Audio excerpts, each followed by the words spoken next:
Northwest Nigeria is under siege. Villages burned, families displaced, and ruthless bandit gangs unleashing terror on innocent lives.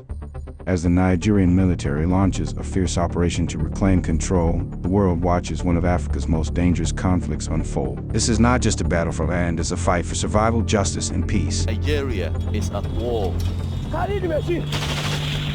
In the north, bandit gangs are rampant, powerful, and well-armed. They battle against the army, kidnap thousands for ransom, even pose with their cash on TikTok. Now, Nigeria's military is trying to strike back, with the first foreign journalists granted access to their mission.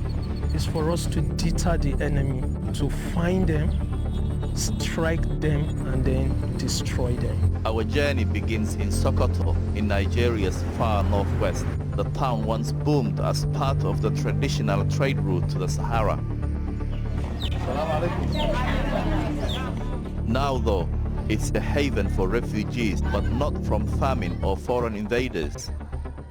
Those I meet have all fled ruthless bandit groups that terrorize the region. Zuwaira fled her family's farm a year ago, along with her 7 children.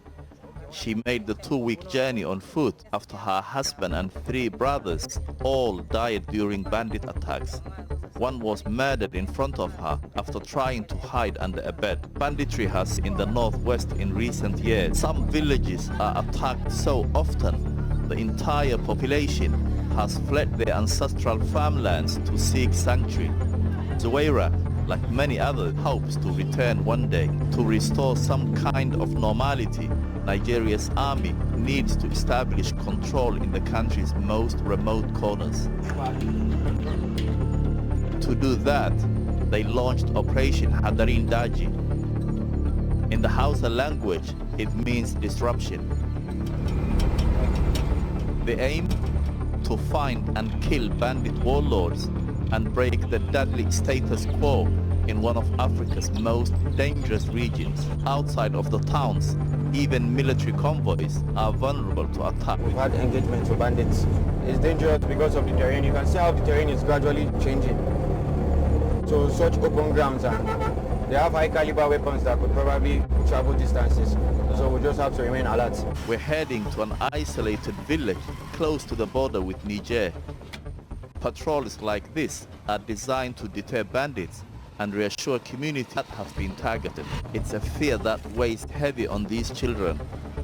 The school where they live and receive traditional Islamic education was raided several months ago. Hamisu and Awaisu were among the 15 who were abducted. Their teacher Liman, powerless to prevent it. After 2 weeks in captivity, the students were freed in a military operation. Their captors had inflicted brutal treatment. For the people here, soldiers are a welcome sight. But in areas this hard to reach, government control is still thin. The cost of insecurity is paid by the most vulnerable. They just kidnapped them! Mass kidnappings have become a tried and tested business model over the last decade. It's so lucrative. Young men, mostly from the nomadic Fulani ethnic group, are trading cow herding for kidnapping. Young soldiers like Lieutenant Ogantulu come here from different parts of the country and from a range of ethnic backgrounds. For them, it's now a fight for the idea of Nigeria itself. One of the things that motivated me in joining the military, I pledged to Nigeria, my country, to be faithful, loyal and honest, to serve Nigeria with all my strength. So help me God.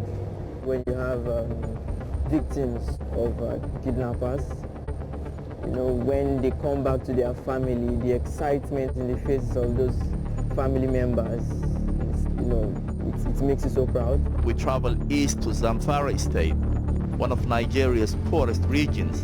Banditry is rife here, and the fighting is most intense. This area is the epicenter of banditry in Nigeria. There are hundreds of organized armed groups with thousands of members. We could only come here under the protection of the Nigerian army. When it's busy, we come around to patrol. Market Day is a chance for commanders to engage with the community. As you can see, these are part of their local vigilantes. In this battle for hearts and minds, the army relies on a network of armed vigilantes and local informants. But when you live in bandit country, cooperating with the military can have terrible consequences. These men were taken from their beds in the dead of night. Their abductor, Bello Turji, seen here in white, is one of Nigeria's most wanted bandits. He commands thousands of men and even ambushed an army convoy days before we arrived. This mass kidnapping wasn't just about money, it was a punishment. Bello Turji accused them of collaborating with soldiers stationed in their village. Ahmed and his friends say they managed to escape the bandits' camp, but with Bello Turji still at large, they have little faith in the state's ability to protect them. The army agreed to bring us here to show us how seriously they are treating this conflict. While their efforts are welcomed by the locals, many still live in fear. In this part of the world, power remains inseparable from violence. The road to a peaceful, united Nigeria is certain to be a long one. Thanks for watching. Don't forget to follow our page for more real-time updates and global headlines.